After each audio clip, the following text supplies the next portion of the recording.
What we notice with mothers with Munchausen by proxy, and I say mothers because 95% are, is that they'll bring the child to the doctor, they'll say something's terribly wrong, you've got to figure out what it is, and the doctor does a bunch of tests and then says, we can't find anything wrong.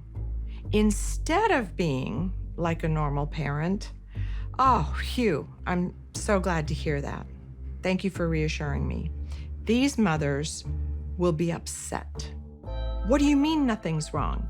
Oh no, you've got to keep working. And they will find expert after expert for second opinion and fifth opinion. These people are not insane. They are exceedingly calculated. They plan, they hide the behavior, they go to great lengths to maintain that they're right. I remember there was a medication that I was allergic to, and my mother would give me too much of that medication and then take pictures, show them to the doctor, and say, this is when she ate sugar. So I was having a legitimate reaction, but it was not to what she was saying it was. I didn't think I was allergic to sugar. I would have a candy bar here and there, and I would have no reaction to it. But at the time, I really didn't understand what was going on. When perpetrators of Munchausen syndrome by proxy finally get the diagnosis they've been searching for, they almost have well, and you can almost see the gratification. My mother knew no knowledge of Nick whatsoever, and the relationship was filled with me having to sneak around. With Nick, Gypsy's having kind of a dual life here. She's maintaining a relationship with Nick, but also still gratifying her mother. But there's going to be a ultimate conflict as to what's more important to her. With my mother, I could lie and think nothing of it. But this was a really big secret. The conflict of just being inherently strangled and controlled by this mother meant at some point this was going to blow up and boil over somehow. So when Gypsy loses her virginity, there's a rebelliousness at that point of saying, you know what, screw it. I'm going to have sex. I'm going to lose my virginity, and you're going to be feet away in a movie theater.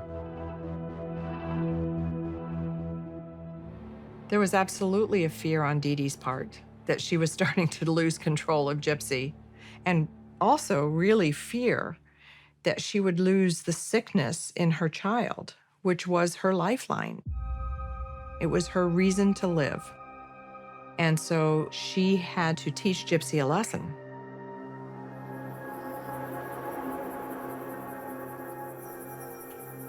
Once she got me inside the house, she chained me to the bed. She smashed my computer and my cell phone, and I was chained for 2 weeks. What did she use to bind you to the bed? Handcuffs and a dog leash. The dog leash was connected to her. So anytime that I would move, she would feel me move. And if she was asleep, I would move, she would wake up. I was at her mercy for everything. So to go to the bathroom, for food. As punishment, she would not feed me every day. And she would eat whatever she wanted. So it was these things that she would do that was almost haunting. When I think of being chained up like an animal, that would be a mark of a mother who had no conscience, did not care about what her daughter thought or felt.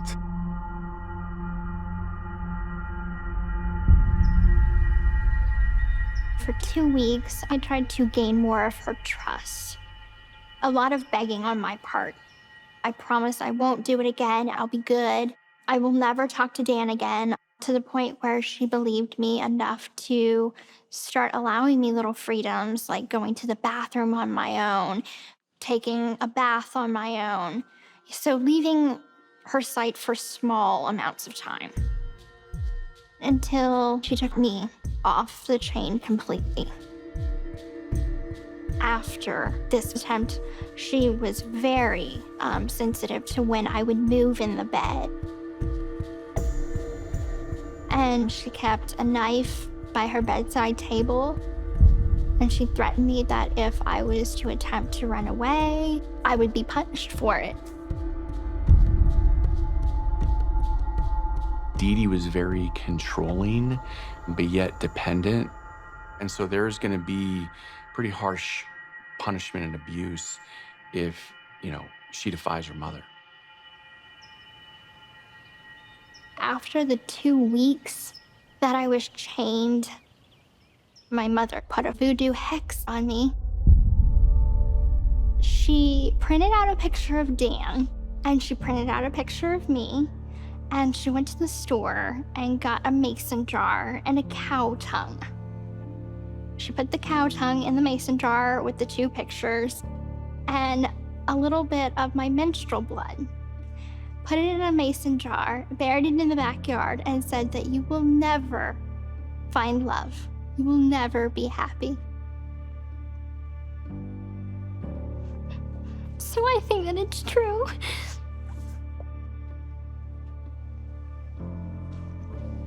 I'm sorry.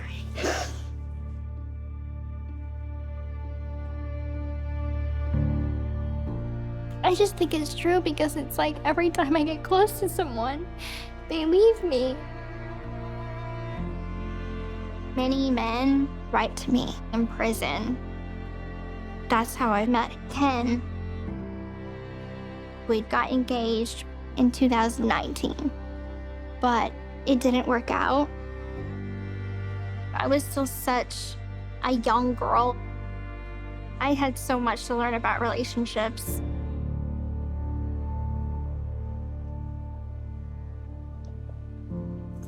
And he left me. And it broke my heart. And so it's like I always bring it back to that curse where I'm like, I believe it's true. She never wanted me to find love or be happy.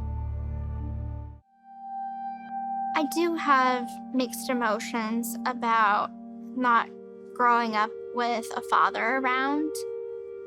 There's so many things that I wish that I could have experienced with him or experienced in general.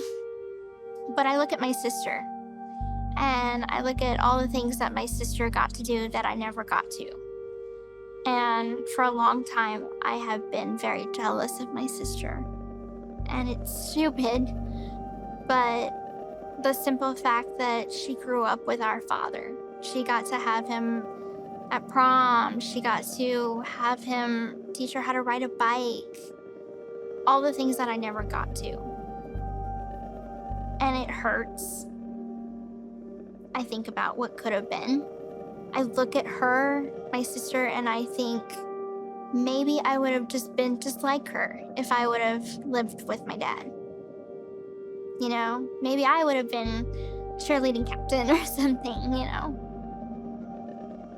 I want that opportunity for my father to guide me like a real parent should. But I do feel like my father doesn't want to tell me what to do because I have been told what to do my whole life. And I know that he wants me to make my own choices.